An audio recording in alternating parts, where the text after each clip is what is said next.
দেশে প্রতি ৩ জনের একজন উচ্চশিক্ষিত এখন বেকারের খাতায়, যা গেল ৮ বছরে উঠেছে দ্বিগুণের উপরে। বিবিএসের সবশেষ শ্রমশক্তি জরিপ বলছে যে ২ বছরেরও বেশি সময় ধরে কর্মহীন বসে থাকা তরুণের সংখ্যা ১৭%, যাকে অর্থনীতির জন্য অশনি সংকেত হিসেবে দেখছেন বিশ্লেষকরা। বিস্তারিত প্রতিবেদনে।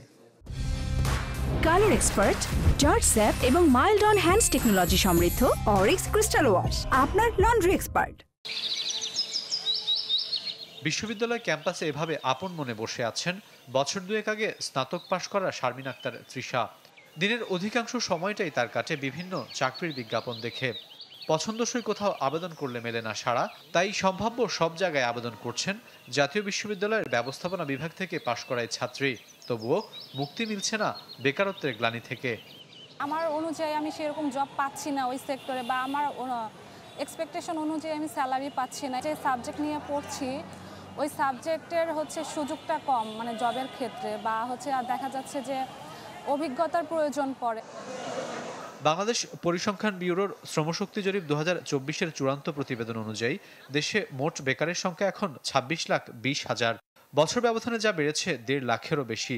এই সময় আশঙ্কাজনক হারে বেড়েছে 30-এর মতো শিক্ষিত বেকারের সংখ্যা। বিবিএসের হিসাবে দেশে প্রতি 3 জনের মধ্যে একজন স্নাতকই এখন বহন করছেন বেকারত্বের অভিশাপ, যা গেল 8 বছরে বেড়েছে দ্বিগুণেরও বেশি, যাকে দেশের অর্থনীতির জন্য অশনি সংকেত বলছেন বিশ্লেষকরা।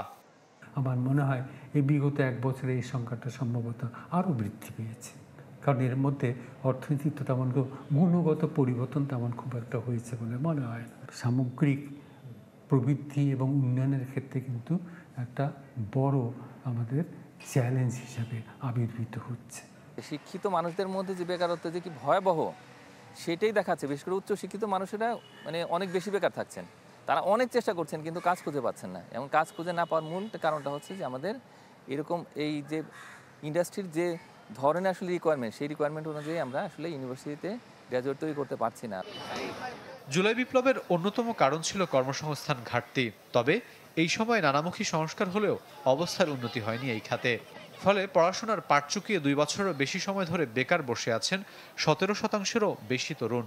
বিশ্লেষকরা বলছেন শিক্ষা ব্যবস্থার সাথে চাকরির বাজারের মিল না থাকায় বাড়ছে এই সংকট, যার সমাধানে দ্রুত সরকারকে উদ্যোগী হওয়ার পরামর্শ দিয়েছেন অর্থনীতিবিদরা। এছাড়া বিনিয়োগ পরিবেশের উন্নয়নে বাড়তি মনোযোগের তাগিদ দিয়েছেন তারা। উদ্বেগের মতো চিত্র আমরা পেলাম। এখান থেকে আমাদের এখন কাজের জায়গা তৈরি করতে হবে। ইন্ডাস্ট্রি একাডেমি লিঙ্কেজের মধ্যে একটা বিষয় আছে, সেটা হচ্ছে শুধুমাত্র তাদের সঙ্গে আলাপ আলোচনা করলেই হবে না, বরং তাদের পরামর্শ নিয়ে খুব দ্রুত আমাদের কারিকুলামটা পরিবর্তন করতে হবে। সার্বিকভাবে অর্থনৈতিক পরিস্থিতি, বিনিয়োগ পরিস্থিতি, উৎপাদন পরিস্থিতি এটা যদি বৃদ্ধি না পায় তাহলে তো কর্মসংস্থান দেশে বৃদ্ধি পাবে না।